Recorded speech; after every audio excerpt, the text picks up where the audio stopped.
मैं हूं आपका दोस्त, आपका होस्ट अतर सुल्तान मुगल और आप देख रहे हैं पंजाब 41 न्यूज़। आज हम बानिया पाकिस्तान कायद-ए-आज़म मोहम्मद अली जिन्ना की बरसी के मतलब बात करेंगे, उनकी शख्सियत के मतलब बात करेंगे और उन्होंने पाकिस्तान बनाने के लिए जो जो कुर्बानियाँ दी उस पर बात करेंगे। 11 सितंबर 1948 कायद-ए-आज़म का यौम वफ़ात। लेकिन हमने ये देखना है कि कायद-ए-आज़म ने, जो कि एक माने हुए वकील थे और उस दौर में हज़ारों की तादाद में डेली आमदनी उनकी आती थी, इसके बावजूद उन्होंने तमाम तयशात को छोड़कर, तमाम आशाइश और आम की ज़िंदगी को छोड़कर मुसलमानों के लिए अलग वतन का मुतालबा क्यों किया? क्योंकि वो देख रहे थे, वो जान चुके थे कि अंग्रेज़ के बरसीट छोड़ने के बाद, जो ही अंग्रेज़ बरसीट छोड़ेगा, मुसलमानों पर हिंदुओं का गलबा हो जाएगा। उन्होंने जद्दोजहद की, दोस्तों को साथ मिलाया, अपनों की बेवफाइयाँ बर्दाश्त की, ताने बर्दाश्त किए, तंज बर्दाश्त किए, लेकिन 14 अगस्त 1947 को हमें पाकिस्तान की सूरत में एक तोहफ़ा दिया।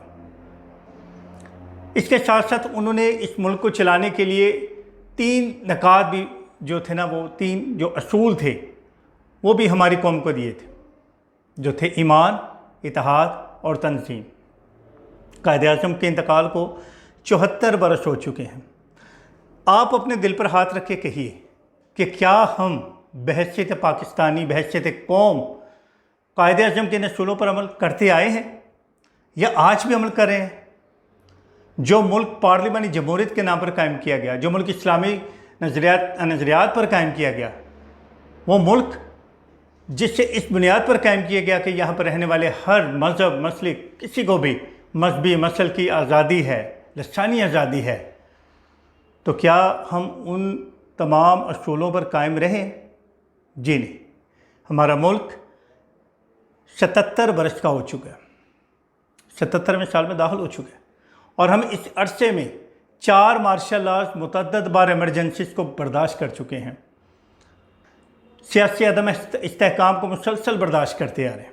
मेरा मुल्क इस वक्त गुर्बत, करप्शन, बदनवानी, ज़ख़ीरा अंदोज़ी और पता नहीं किन किन जो है वो जराइम है या कौन सी बुराइयां हैं जिन पर मेरा मुल्क इस वक्त हालात की जंग लड़ रहा है। पाकिस्तानी कौम यानी कि हम लोग, आप लोग और हम लोग, कायद-ए-आज़म का नाम तो लेते हैं, हमारे सियासतदान, हमारे हर तबके के जो अफराद हैं, हम भी उन्हीं में शामिल हैं। हम कायद-ए-आज़म का नाम अक़ीदत एहतराम से लेते हैं, लेकिन उनकी बात पर अमल नहीं करते।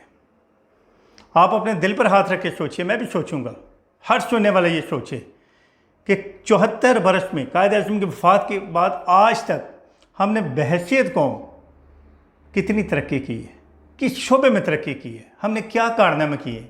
हमारे पास चंद एक कारनामों के सिवा और कुछ है? हमारे लोग महंगाई के हाथों तंग आकर, बिजली के बिलों के हाथों तंग आकर खुदकुशियाँ कर रहे हैं, अपने बच्चों को फ़रोख्त कर रहे हैं, सुबाई तासुबात, नफ़रतें परवान चढ़ रही हैं।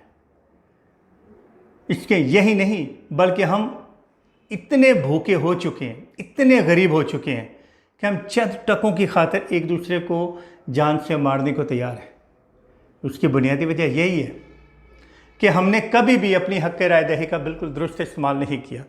हमने कभी भी बरादरीज़म या किसी और कम्युनिटिज़म से बाहर निकलकर सोचने की कोशिश नहीं की, अपना नुमाइंदा मुंतखब करने की कोशिश नहीं की। हमने मुल्क में कभी बतौर अवाम, मैं सियासतदान की बात नहीं करूँगा, अपनी अवाम की बात करूँगा, अपनी बात करूँगा कि हमने कभी भी अपने मफाद के लिए, कौमी मफाद के लिए दुरुस्त नुमाइंदा चुनने की जहमत नहीं की है। हम बिरयानी पर बिक जाने वाले लोग हैं। बिरयानी की एक डब्बे की कीमत जो है हमें 5 साल चुकानी पड़ती है। हमारा बच्चा आज भी कलम किताब से महरूम है।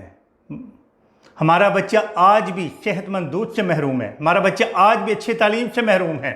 हमारा बच्चा आज भी प्ले ग्राउंड से महरूम है। हमारी खातून आज भी फर्शुदा रस्म व रवाज में, हमारी औरतें जो है वो जकड़ी जा चुकी हैं। हमारे मर्द आज भी 16-16 घंटे काम करते हैं, लेकिन हासिल क्या होता है? जितना जमा जथा होता है महीने का, वो बिजली के बिलों में चला जाता है। वो महंगी अशिया खुर्दोनोश में चला जाता है, वो ज़ख़ीरा दोस्तों की जेबों में चला जाता है।